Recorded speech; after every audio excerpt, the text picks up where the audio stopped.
તેના જ કારણસર અહીં અલગ અલગ પ્રોજેક્ટ નવા હર હંમેશ લાદવામાં આવી રહ્યા છે।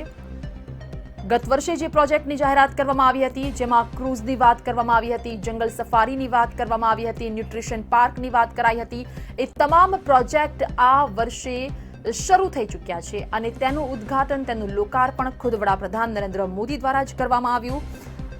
એટલે કે હવે કેવડિયા ખાતે જનાર તમામ પ્રવાસીઓ છે તેમને ઘણું બધું ત્યાં નવું જોવા મળશે, કારણ કે ઘણા બધા પ્રોજેક્ટ ત્યાં નવા શરૂ કરવામાં આવ્યા છે। નાનેરાઓથી બાળકોથી માંડીને મોટેરાઓ સુધી ઘણા બધા પ્રોજેક્ટ શરૂ કરવામાં આવ્યા છે, જેના કારણસર કેવડિયાની જે તમારી મુલાકાત છે તે ઘણી યાદગાર બની રહેશે, આનંદમય બની રહેશે। તો વડાપ્રધાન Narendra Modi statue of unity ખાતેથી હવે નીકળી ગયા છે એકતા ગ્રાઉન્ડ ખાતે અને આ જ એકતા ગ્રાઉન્ડ ખાતે એકતા દિવસ પરેડમાં પણ તેઓ સામેલ થશે। તો આજે એકતા દિવસ હોય, એકતા પરેડનું આયોજન કરવામાં આવેલ છે। ખાસ સોશિયલ ડિસ્ટન્સનું અહીં ધ્યાન રાખવામાં આવ્યું છે, કારણ કે કોરોના કાળ ચાલી રહ્યો છે અને આ જ કોરોના કાળમાં તમામ લોકોનું અહીં ખૂબ જ ધ્યાન રાખવામાં આવ્યું છે। જે રીતે યલો પાસ અહીંયા ઇસ્યુ કરવામાં આવ્યું છે, 2 દિવસ પહેલાથી જ અહીં આવેલ એક વ્યક્તિનું ટેસ્ટ કરવામાં આવતું હતું, ત્યારબાદ તમામ લોકોને યલો પાસ ઇસ્યુ કરવામાં આવતું હતું, પીળા કલરનું પાસ, અને એ જ વ્યક્તિ આ તમામ ઇવેન્ટમાં, આ તમામ જગ્યાએ ભાગ લઈ શકે। એટલે કે ખાસ અહીંયા કોવિડની જે ગાઈડલાઈન છે તેનું પણ ધ્યાન રાખવામાં આવ્યું છે। ભલે પરેડનું આયોજન કરાયું છે, પરંતુ ખાસ ધ્યાન તો વડાપ્રધાન નરેન્દ્ર મોદી આવી પહોંચ્યા છે એકતા ગ્રાઉન્ડ ખાતે। સીધા સ્ટેચ્યુ ઓફ યુનિટી ખાતેથી તેઓ સરદાર પટેલને પુષ્પાંજલિ અર્પણ કર્યા બાદ, તેમની ચરણ પૂજા કર્યા બાદ તેઓ આવી પહોંચ્યા છે એકતા ગ્રાઉન્ડ ખાતે।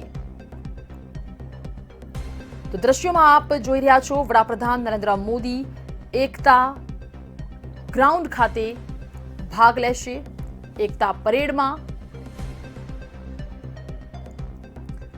તેમણે સ્ટેચ્યુ ઓફ યુનિટી ખાતે હાજરી આપી। જે રીતે સમય નક્કી કરવામાં આવ્યો હતો તેમના કાર્યક્રમનો કે 8 વાગે તેઓ પુષ્પાંજલિ અર્પણ કરશે, સરદારની ચરણ પૂજા કરશે, તે જ પ્રકારનો કાર્યક્રમ હવે ધીરે ધીરે આગળ વધી રહ્યો છે। અત્યારે તેઓ આવી પહોંચ્યા છે એકતા ગ્રાઉન્ડ ખાતે કે જ્યાં એકતા પરેડનું આયોજન કરવામાં આવેલ છે અને અહીં તેઓ ભાગ લેશે।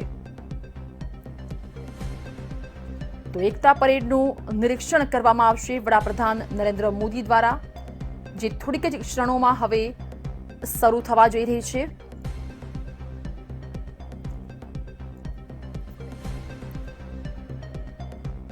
તો એકતા દિવસની ઉજવણીમાં કેન્દ્રીય દળની ટુકડીઓ NSG, CISF, NDRF, CRPF, Gujarat police અને જમ્મુ કાશ્મીર પોલીસ એકતા પરેડ કરશે।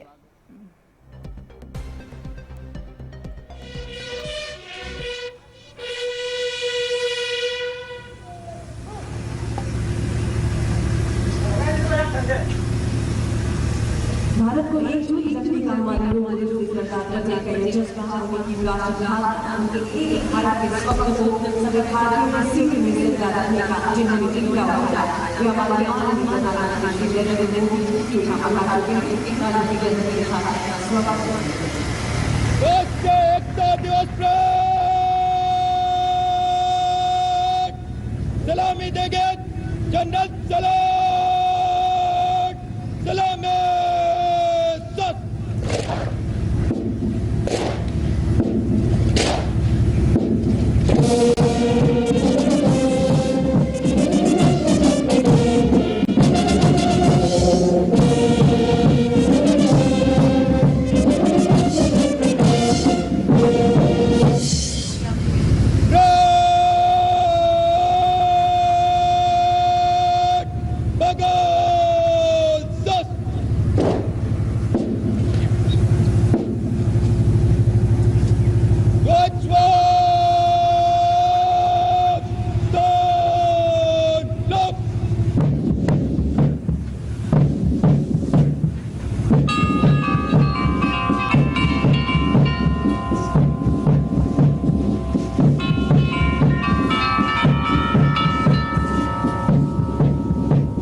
ध्वज इसमें आज विधानसभा के या जब वंदे मातरम की संदेश देते हैं हम आपके साथ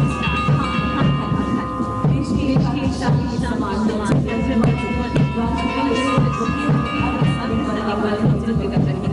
जनपद ध्वज वाहकों के हाथों में लहराते यह प्रत्येक ध्वज अपने आप में अनेकों वीर गाथाओं को समेटे हुए देश की एकता एवं अखंडता को बनाए रखने हेतु संकल्पित है।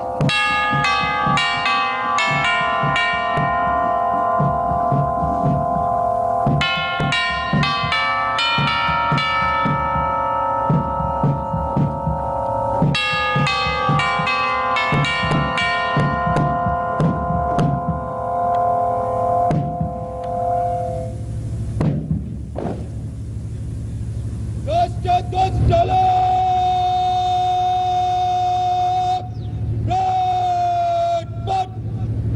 आप सभी से निवेदन है कि राष्ट्रध्वज के आगमन पर राष्ट्रध्वज के सम्मान में अपने स्थान पर खड़े हो जाएं और वर्दीधारी सैल्यूट करें।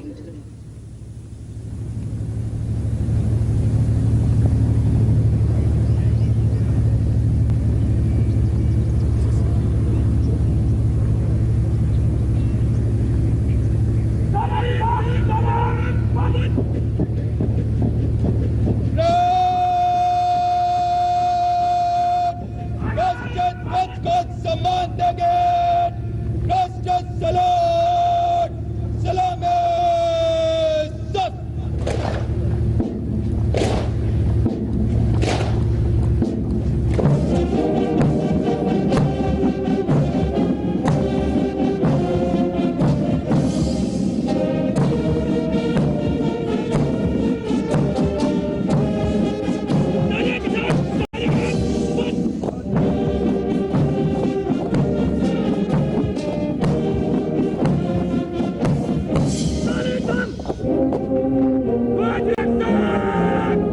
ध्वज का सम्मान देंगे।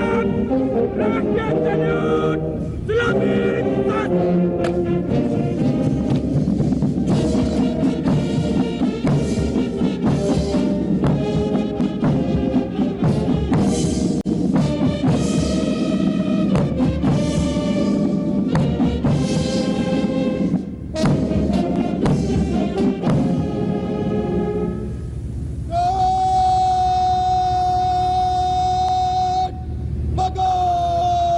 सत।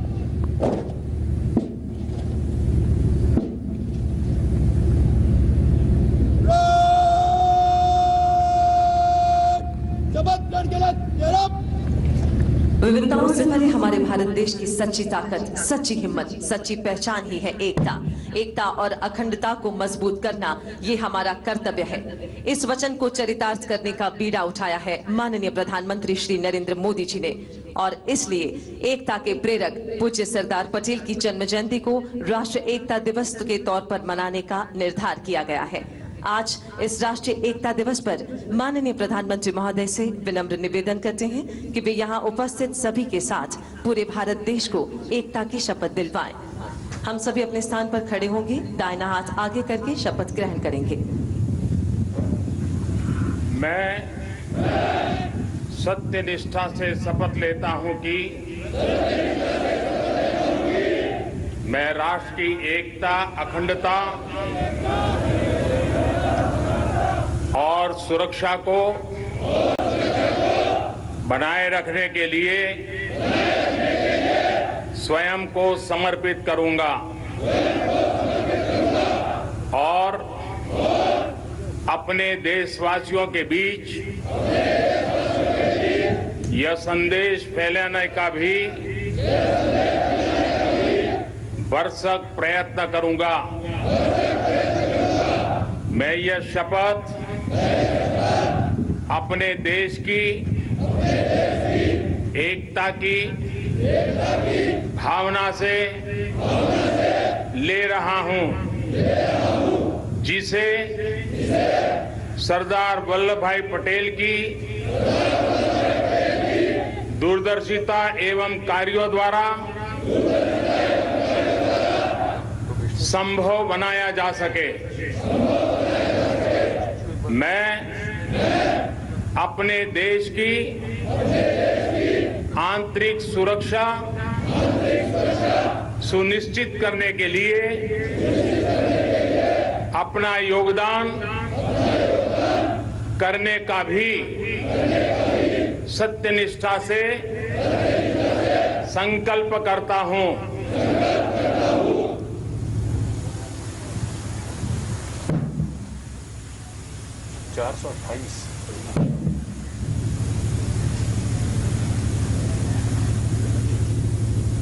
राज्यध्वज चालक कूच कट राष्ट्रीय ध्वज तालीम बंद, दिशा बदल, बंद बंद, तेज चल।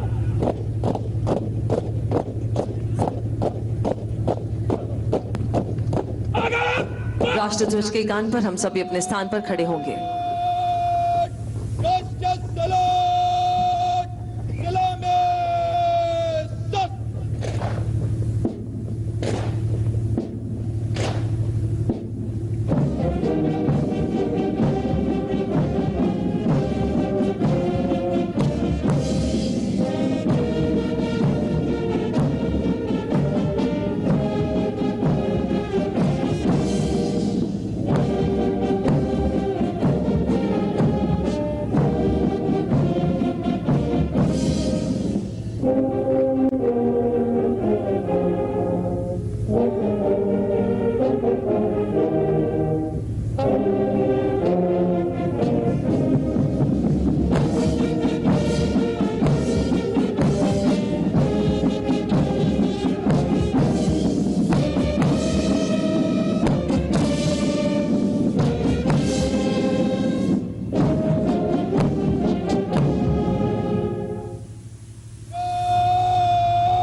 राज्य पुलिस एवं सेंट्रल आर्म्ड पुलिस फोर्सेस के ये ध्वज सेवा, शौर्य, कर्तव्य निष्ठा, पराक्रम एवं शहादत का गौरव अपने में समेटे हुए है। इस वर्ष राज्य पुलिस बल के प्रतिनिधि परेड में शामिल नहीं है, किंतु सरदार पटेल के मंत्र को आत्मसात करते हुए राज्य पुलिस बलों की पूर्ति राज्य पुलिस ध्वज वाहक के रूप में सेंट्रल आर्म्ड पुलिस फोर्सेस के जवान कर रहे हैं, जो उस राज्य के निवासी हैं, जो भारतीय संस्कृति की विविधता में एकता के सार तत्व को मूर्त रूप चरितार्थ कर रही है।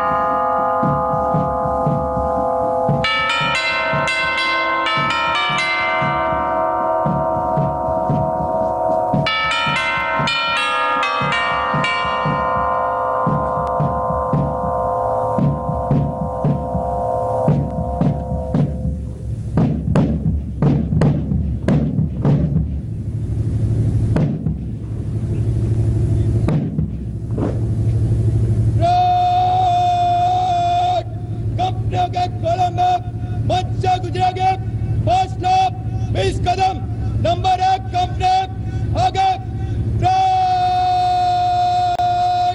दाहिने चलेंगे, दाहिने पुट।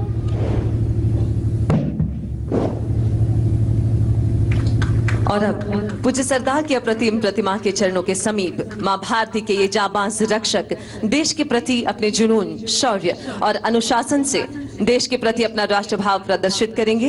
इस परेड के जरिए अखंड भारत का संदेश देती ये परेड अब मंच की ओर अग्रसर होगी।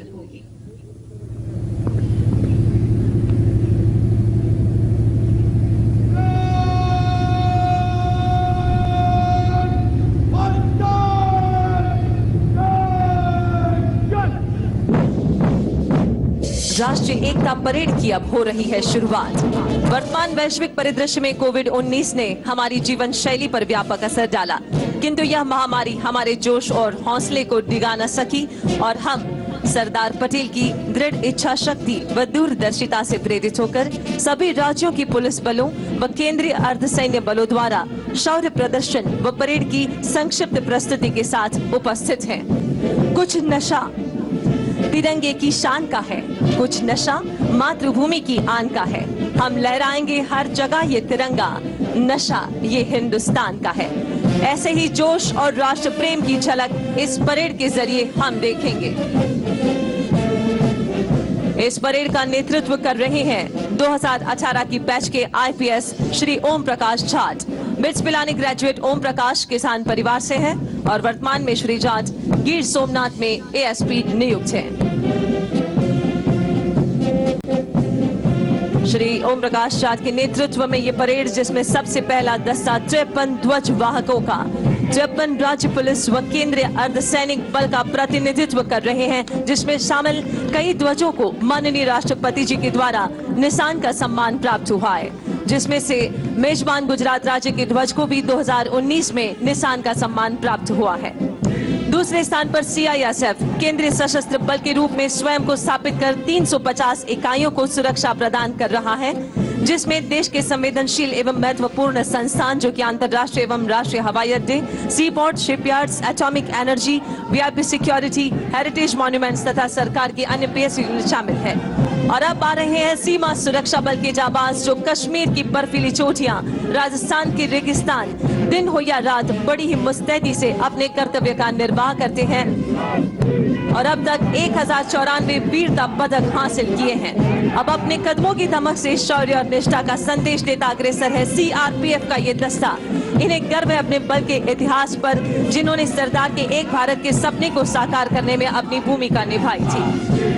देश में आंतरिक सुरक्षा की जरूरत में राष्ट्र की पहली पसंद सीआरपीएफ के जाबाज योद्धा है। अगला मार्चिंग दस्ता गुजरात राज्य पुलिस के सीधे भर्ती किए गए पुलिस इंस्पेक्टर्स, जो कि वर्तमान में गुजरात पुलिस अकादमी कराई गांधीनगर में प्रशिक्षण ले रहे हैं, commandant DYSP Shri PD Vaghela के नेतृत्व में। मेजबान राज्य गुजरात अपनी विकासशीलता से विश्व में बनाया है, जिसने अपना एक अलग ही मकाम। वैसे गुजरात राज्य सरकार की नीतियों, आदेशों, निर्देशों का पालन कर कानून और व्यवस्था को बनाए रखने में गुजरात पुलिस, जो कि विनम्रता से यहाँ प्रदर्शित कर रही है अपना आतिथ्य भाव। उसके बाद आप देख सकते हैं गुजरात पुलिस का अश्वदल, जिसका नेतृत्व कर रहे हैं police inspector Shri MS Barot. इस दल में 17 घोड़े शामिल हैं और यह अश्वदल वीवीआईपी सुरक्षा, पायलटिंग, दंगा फसाद, पहाड़ी और ग्रामीण इलाकों में तैनात होते हैं। इस अश्वदल ने राष्ट्रीय और अंतर्राष्ट्रीय घोड़ेसवारी प्रतियोगिता में कई मेडल्स प्राप्त किए हैं। और अब आज की भव्य परेड की शोभा बढ़ाते हुए शाही अंदाज में हर वर्ष राजपथ पर गणतंत्र दिवस परेड में विशेष आकर्षण का केंद्र रहने वाला सीमा सुरक्षा बल का अनूठा ऊंट दस्ता अपने पूरे साजो श्रृंगार सहित आपके सामने से गुजर रहा है, जिस पर सवार है राजसी शान लिए सीमा सुरक्षा बल के रण बांकुरे, जिनके समतुल्य समूचे विश्व में अन्य कोई नहीं। और अब विविध फोर्सेस के ताकत के समान स्पेशल व्हीकल्स का प्रदर्शन, जिसमें सबसे आगे है आरपीएफ का segue ASC Shri Bhuvnesh IRPFS के नेतृत्व में। सेगवे एक स्वच्छ, प्रदूषण मुक्त और इको फ्रेंडली दोपहिया इलेक्ट्रिक वाहन है। इससे महत्वपूर्ण रेलवे स्टेशन की प्रभावी निगरानी में वृद्धि हुई है और रिस्पांस टाइम कम हुआ है, जिससे आरपीएफ की दक्षता व उत्पादकता में कई गुना वृद्धि हुई है। और अब आपके सामने आईटीबीपी का all terrain vehicle, Bharat Tibbat सीमा पुलिस का ऑल टेरेन व्हीकल, जो कि लद्दाख, सिक्किम एवं अरुणाचल प्रदेश के एक्सट्रीम हाई एल्टीट्यूड वाले दुर्गम एवं कठिन क्षेत्र में जवानों द्वारा सीमा पर निगरानी रखने के लिए पेट्रोलिंग के दौरान प्रयोग किया जाता है। इस विशेष वाहन के होने से जवान न केवल शीघ्र बल्कि सुरक्षित रहकर सीमा पर निगरानी रखने की जिम्मेदारी का निर्वहन करते हैं। और अब आ रहे हैं एनडीआरएफ। चाहे कैसी भी भयंकर आपदा हो, एनडीआरएफ की उपस्थिति मात्र राहत और विश्वास का संदेश देती है। एनडीआरएफ का सबसे पहला व्हीकल है MFR vehicle, medical first responder, बचाव टीम तथा फर्स्ट एड के आवश्यक संसाधनों व उपकरणों के अतिरिक्त कोविड-19 के बचाव हेतु पीपीई एवं सभी सामग्रियों से सुसज्जित है एमएफआर। उसके बाद है एफडब्ल्यूआर रिस्पॉन्स व्हीकल, जो है फ्लड वाटर रेस्क्यू व्हीकल। बाढ़ बचाव दल एवं विभिन्न अत्याधुनिक विशेषीकृत उपकरणों, inflatable rubber boat, outboard motor, sonar system, under water victim locating camera, deep diver से सुसज्जित, साथ ही साथ घरेलू सामग्रियों से बने इक्विपमेंट्स का यह है प्रदर्शन उप कमांडेंट श्री A.K. चौबे के नेतृत्व में। अगला वाहन BSF का mine protected vehicle MPV deputy commandant Hitesh Chandra की कमान में। उग्रवाद एवं नक्सलवाद प्रभावित इलाकों में MPV कारगर है। 11 टन वजनी यह वाहन अपने V आकार की विशेष बनावट की वजह से एंटी पर्सनल तथा एंटी टैंक माइंस के साथ 42 किलोग्राम की IED से भी समग्र सुरक्षा प्रदान करता है। और अब अगला वाहन NSG का शेरपा ब्लैक कैट कमांडो की हाउस इंटरवेंशन टीम के दस्ते के साथ मेजर सोलास वेन के नेतृत्व में। शेरपा एक हल्का 4x4 बख्तरबंद वाहन है जो हर सतह जैसे रेत, पत्थर, कीचड़ आदि इलाकों में 6 कमांडोज को उनके पेलोड के साथ ले जाने की क्षमता रखता है। इसके पीछे NSG का ही मार्च वाहन जिस पर लगे हुए dual side by side hydraulic ramp अलग अलग हाइट पर NSG कमांडोज और K9 को बिल्डिंग इंटरवेंशन, हॉस्टेज रेस्क्यू और एंटी हाइजैक ऑपरेशंस में सुगमता प्रदान करता है। और अब आपके सामने से गुजर रहा है ये वाहन जो है CRPF के बुलंद इरादों का फौलादी साथी। NSG की मार्च के बाद critical situation response vehicle CRPF से जिसका नेतृत्व 7 बार पुलिस वीरता पदक से सम्मानित सहायक कमांडेंट नरेश कुमार एवं प्रवीण नौटियाल कर रहे हैं। अत्याधुनिक उपकरणों से लैस यह बख्तरबंद critical situation response vehicle CSRV Kashmir में किसी भी चुनौती से निपटने में सक्षम है। इसमें लगा thermal imaging camera, drone system, उपद्रवी भीड़ पर काबू पाने के लिए multi barrel launcher, LRAD, PTZ cameras तक हर जरूरत का उपकरण इस वाहन में उपलब्ध है। और ये है गुजरात पुलिस का BDDS व्हीकल। इस वाहन का उपयोग बॉम्ब डिस्पोजल ऑपरेशन के लिए किया जाता है तथा यह इंटरनेट सर्विलेंस सिस्टम और फ्लड लाइट्स लेस है। इस व्हीकल में सर्च इक्विपमेंट, सेफ्टी इक्विपमेंट और डिस्पोजेबल इक्विपमेंट है। बॉम्ब ऑपरेशन के दौरान सीनियर ऑफिसर्स अपने मोबाइल और ऑफिस में टीवी पर लाइव ऑपरेशन दुनिया में कहीं से भी देख सकते हैं। इस तरह का व्हीकल भारत में सर्वप्रथम गुजरात राज्य में अहमदाबाद शहर पुलिस BDDS स्क्वाड के पास है।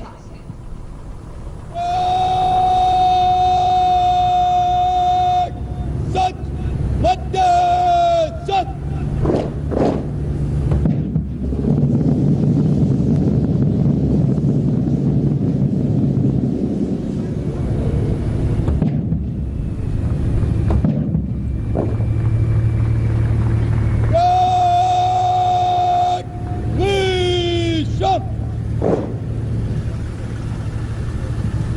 तुम विविध रूप धरने वाली, विश्व सुख सुधा करने वाली, तुम पुरवाई तुम ज्वाला हो, वसुधा का रूप निराला हो। नारी शक्ति के इन विभिन्न रूपों में से पराक्रम को प्रदर्शित करने के लिए CRPF की वुमेन वॉरियर्स प्रस्तुत कर रही हैं राइफल ड्रिल। हम सब के लिए यह गर्व की बात है कि CRPF की 6 महिला बटालियन की वुमेन वॉरियर्स पूरे देश में पुरुषों के साथ कंधे से कंधा मिलाकर देश की सेवा कर रही है। आपको यह जानकर अत्यंत हर्ष होगा कि वीरता के लिए अनेक पुरस्कार प्राप्त करने के अलावा CRPF की इन विमेन वॉरियर्स के पास यूनाइटेड नेशंस पीसकीपिंग मिशन में जाने वाले विश्व के प्रथम ऑल वुमेन कंटिजेंट होने का भी गौरव प्राप्त है। अपने शौर्य, अनुशासन, संतुलन और तालमेल को एक सूत्र में पिरोकर आपके सामने CRPF वुमेन वॉरियर्स का राइफल ड्रिल प्रदर्शन।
थी सीआरपीएफ की वुमेन वॉरियर्स।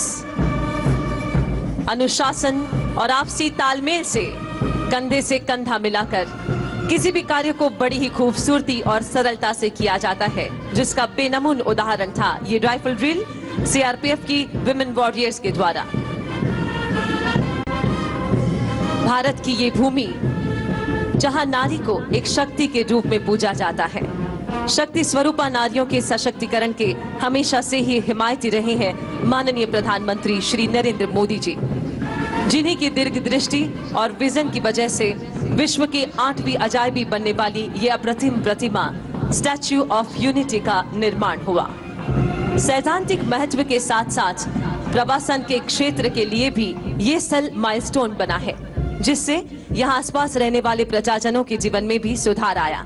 और आज इस खास अवसर पे यहाँ आसपास बसने वाले आदिवासी लोग अपनी खुशी व्यक्त करना चाहते हैं इनके लोक नृत्यों के द्वारा।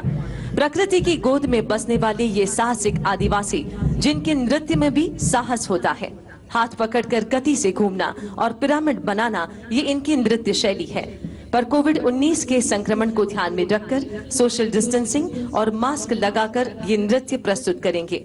खेल युवा और सांस्कृतिक प्रवृत्ति विभाग गुजरात राज्य के द्वारा प्रस्तुति सांस्कृतिक कार्यक्रम की।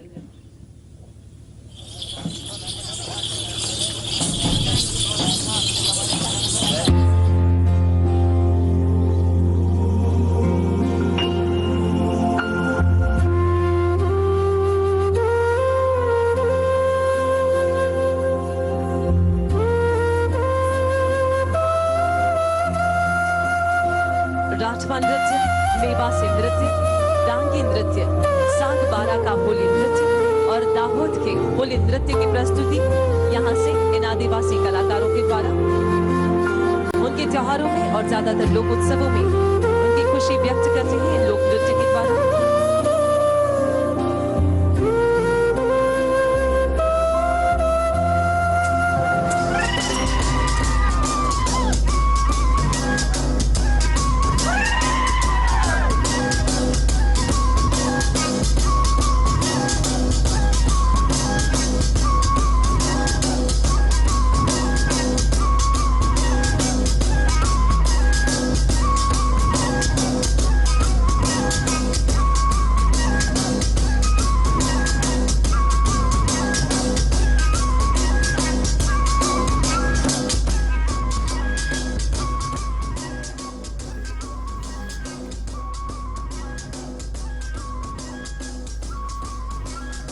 તો વડાપ્રધાન નરેન્દ્ર મોદી હાલ કેવડિયા સ્થિત સ્ટેચ્યુ ઓફ યુનિટી ખાતે ઉપસ્થિત છે। આ પહેલા તેઓએ તમામ પ્રકારની રાષ્ટ્રીય એકતા પરેડને સલામી આપી। ખાસ કરીને મહિલા સશક્તિકરણમાં માનનારા વડાપ્રધાન નરેન્દ્ર મોદી કે જેઓ મહિલા સશક્તિકરણને પ્રોત્સાહન આપતા હોય છે, ત્યારે सीआरपीएफની વુમન વોરિયર્સ બોડીએ રાઇફલ ડ્રીલ કરી અને તે નજારો ખૂબ જ આહલાદક હતો।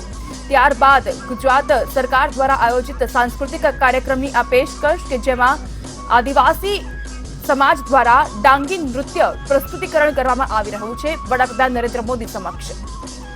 જે પ્રકારની પરેડ યોજવામાં આવી, દેશની એકતા, અખંડિત અને પ્રેરણાદાયક સ્ત્રોત હતા અને પ્રેરક હતા સરદાર વલ્લભભાઈ પટેલ, લોખંડી પુરુષ પટેલ કે જેઓએ એક ભારત અખંડ ભારતનું સ્વપ્ન જોયું હતું અને એ સ્વપ્નને સાકાર કરવા માટે આગળ વધી રહ્યા છે વડાપ્રધાન નરેન્દ્ર મોદી।